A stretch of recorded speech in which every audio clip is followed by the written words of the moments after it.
pare de ficar olhando para o braço do seu instrumento, porque isso pode estar te fazendo muito mal. Temos um instrumento que é muito visual, que é a guitarra.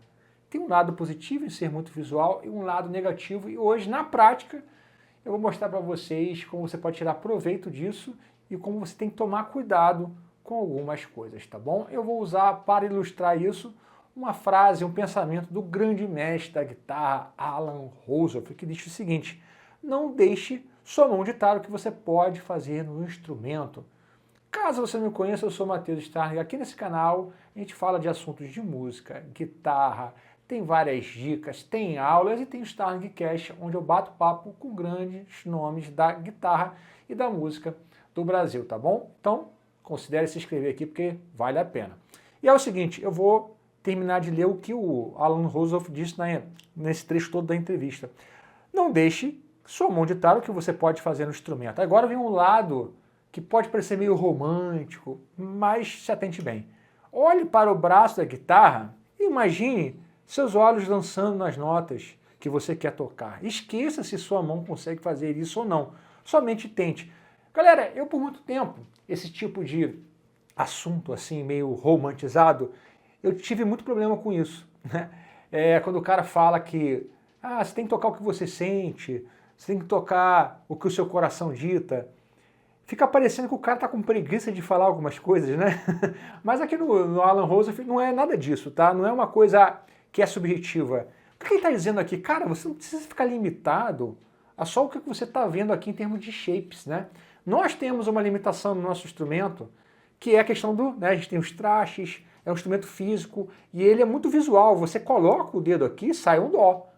Então é fácil você tocar na nota dó, porque ela está presente aqui de maneira muito simples. Diferentemente, por exemplo, da voz, ou até mesmo instrumentos de sopro, né? Que exigem de você ouvir mais.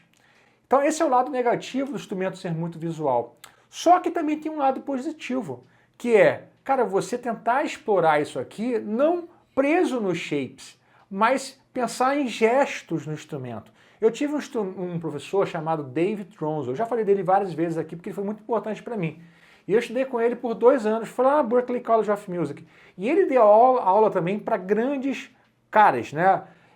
Eu gostava muito, já falei desse rapaz também aqui, o Brian Baker, eu gostava muito dele, eu era fã do cara. E ele estava ali como aluno na faculdade, eu ficava meio que seguindo ele. Eu perguntei, cara, com o que você acha que eu tenho que estudar? Ele, para mim só tem 2 professores aqui na Berklee, Mick Goodrick e David Tronzo, né? Estava se referindo à guitarra. E eu fui, obviamente, estudar com os 2, né? O Mick Goodrick eu já conhecia, mas o David Tronzo não. E ele uma vez me falou algo que eu achei muito legal, ele falou sobre gesture, né? Gesture, que é uma expressão que significa você fazer gestos no seu instrumento. A galera do sopro usa muito isso. É como se você tocasse sem ficar preso na questão do shape. Então é como se você realmente estivesse passeando aqui no instrumento. Se você for o Brian Baker tocando, ele vai fazer muitas coisas assim, né? Ó. E se você percebeu tocando também, eu tenho alguns desses movimentos que eu faço, e eu vou mostrar aqui para vocês na prática, tá?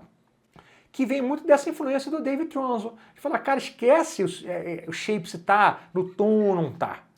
Imagine os seus olhos dançando aqui. É exatamente o que o Alan Rosworth está falando. Você não ficar preso nesse contexto só do shape, sabe? Isso trava demais o guitarrista. Ele fica ali congelado. Pô, não vou tocar essa nota que meu dedo até tá querendo ir, mas ela não faz parte do shape.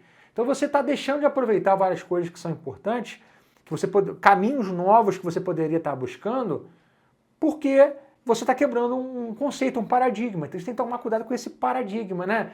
Que é um modelo antigo que a gente tem, que a gente é colocado, submetido a isso, que tudo é shape. Então, ok, se a gente aprender o shape primeiro é importante. Tira da inércia muito rapidamente. Se você tocar o dedo aqui, vai sair o som da escala, que você tem que tocar sobre o acorde de dó. Você vai tocar a escala de dó maior, e são esses dedos aqui que você precisa tocar. Pô, legal, você está tocando rapidamente. Só que, perceba como, normalmente, os professores de guitarra, não somente no Brasil, tá, gente, mas no mundo inteiro, lidam com uma aula de guitarra. Cara, é só respeito de shape. Você sobe, desce, você aumenta a velocidade, você deixa mais limpinho, você tem coordenação. E poucos falam sobre esse lado mais lúdico, mais experimental. O David Tronzo é um cara muito experimental. Eu acho que vai ser até muito experimental demais para a maioria que esteja aqui. Depois você procura David Tronzo. né? Já falei deles outras vezes aqui, já mostrei vídeo dele tocando, mas não é o foco aqui. Então o que acontece? Você precisa sim de shapes, tá? Eles são importantes, vai te tirar de uma inércia mais rápido, mas você não pode ser escravo disso. Então você precisa desenvolver o seu lado auditivo, né? Ser capaz de ouvir, reconhecer o que você está ouvindo, ser capaz de ouvir rapidamente, sugar uma influência rápido, você já rouba para você. Eu estava trocando uma ideia no Starlingcast aqui com o João Castilho, e ele estava falando uma coisa interessante, porque eu me identifico muito com isso também. E ele é um dos caras que passou ali pelo Starlingcast que eu mais me identifiquei em termos de personalidade. A gente tem uma personalidade parecida, sabe? Nós somos fleumáticos. E ele estava falando, cara, eu nunca fui muito de ficar tirando música igual, literalmente igual. E isso já me atrapalhou algumas vezes, mas me ajudou a desenvolver uma linguagem própria. Eu me sinto da mesma maneira, eu nunca fui aquele cara de ficar transcrevendo. Eu sou aquele cara que eu ouço, eu entendo o que está acontecendo e eu já roubo para mim. Então, quando eu faço essa roubagem, eu já adequo alguma coisa, porque eu ouvi a ideia, eu entendi o que está acontecendo e eu já transformo para algo que é pessoal meu, tá? Não quer dizer que esse seja o melhor caminho, não quer dizer que todo mundo que quer desenvolver uma linguagem precisa fazer isso, não quer dizer que copiar leaks, estudar frases não seja importante, copiar literalmente, imitar é importante. Só que como que tem que ser esse processo de imitação? Tem que ser literal? Né? Às vezes literal é bom, às vezes literal não é bom. Tem pessoas que nunca desenvolvem uma linguagem própria porque elas ficam sempre presas no que as pessoas fazem. Ficam presas nas questões estéticas também, tá? Na sequência aqui, eu vou botar um vídeo, eu fiz um Reels há um tempo atrás, falando de uma técnica que eu desenvolvi na guitarra, não é uma técnica, é um conceito, tá? Não tem nada técnico aqui, chamada estruturas visuais, tá? Existem estruturas constantes. O que são estruturas constantes, né? Eu tenho Ré aqui. Se eu harmonizo, né, por exemplo, a escala de Sol maior, né, está fazendo Sol lá, Si, só usando aqui a mesma estrutura, ó, tudo com a mesma tríade, eu estou pensando em estruturas constantes, né? É a mesma estrutura intervalar, só que eu estou seguindo uma escala. Então, vão ter notas que não estão na escala aqui. Então, essa estrutura constante, ela está presente na música, isso é normal, você já ouviu várias vezes. Qual foi o meu conceito que eu acabei desenvolvendo? Estruturas que são visuais. Ao invés de eu ficar preso aqui e tocar apenas assim, eu uso essa mesma estrutura para subir, para sambar ao longo do braço. Isso vem muito de encontro com o Alan Rose falou, tá? Eu vou deixar aqui na sequência o vídeo do Reels para você entender na prática o que eu estou falando.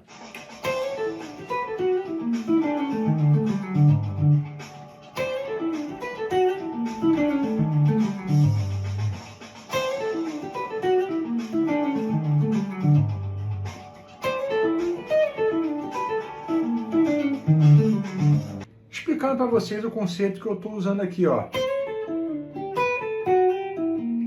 São tríades, né, que eu uso de forma constante, ou seja, é a mesma qualidade no braço, ó. Só que de vez em quando eu subo para a corda de cá e uso esse mesmo desenho. Eu chamo isso de estrutura visual, ó.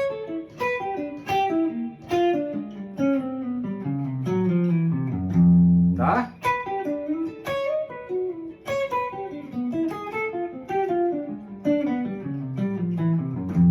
Estrutura constante e estrutura visual. E aí, curtiu essa ideia de explorar visualmente o seu instrumento de outras maneiras, como o próprio Alan Rose falou aqui, imagine seus olhos dançando pelo braço do instrumento, não ficar preso 100% aos shapes, né? Você pode tirar muitas coisas, então a questão visual também pode te ajudar a criar alguns padrões que você vai poder tirar um som diferente. Então escreve para mim se você já explorou isso aqui em algum momento, tá? Eu queria saber, queria entender mais de vocês, se vocês tiverem alguma dúvida, coloca aqui também. E se você tem interesse em estudar comigo na minha escola, Starling Academy of Music, vou deixar aqui na descrição do vídeo, tá bom? Deus abençoe e vamos com tudo.